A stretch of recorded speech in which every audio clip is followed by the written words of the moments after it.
नमस्कार दोस्तों।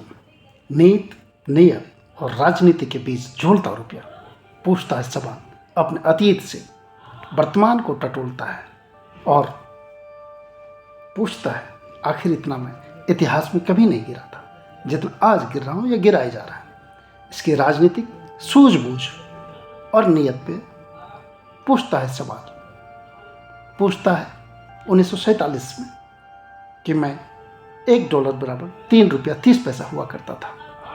1966 आते आते $1 बराबर ₹4.76 हो गया। इमरजेंसी के वक्त में ₹7.50 था मैं।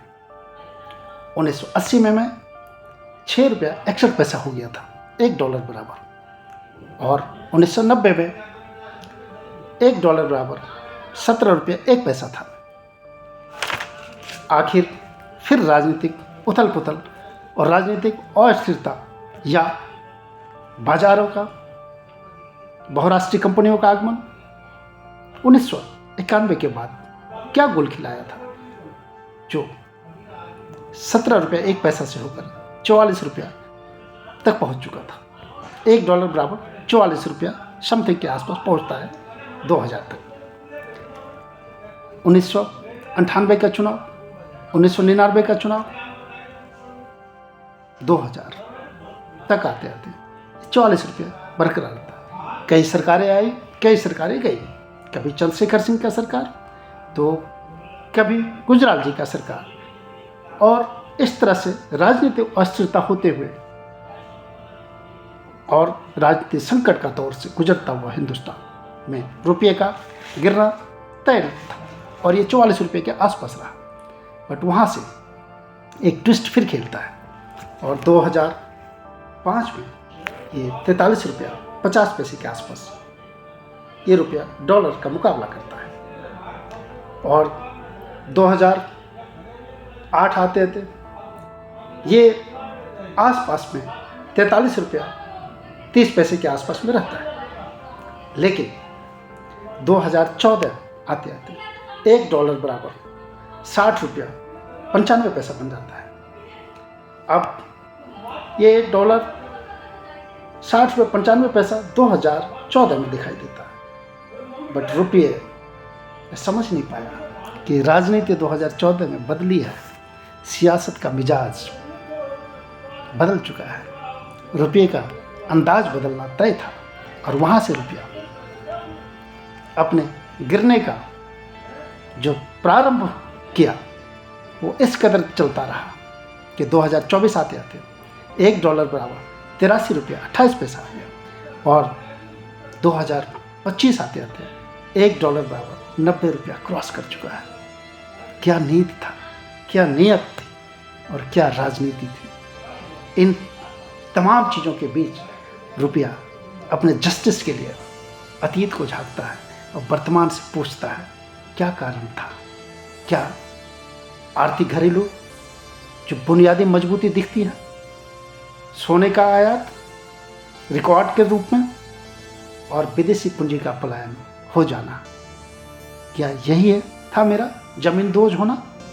रुपया पूछता है कि आपके निर्यात के सशक्त कानून डॉलर के मुकाबले न बन पाना, आर्थिक समझ और जुगत का समन्वय न होना, रुपये का गिरना क्या रास्ता दिखाता है। फिर रुपया पूछता है कारण कुछ तो रहा होगा। 67 सालों में 14 प्रधानमंत्री ने मिलकर जितना कर्जा लिया था, आपने 2014 से 2025 के बीच में कई गुना कर्जा लिया। 14 प्रधानमंत्री 67 सालों में कितना कर्जा लेते हैं? 55 लाख करोड़ रुपये। और आपने 2014 से लेकर अभी तक 2025 तक 185 लाख करोड़ रुपये कर्जा ले चुके हैं। 2014 में एक हिंदुस्तानी के ऊपर जो कर्ज था वो 42-43 हज़ार, बस इतना ही था।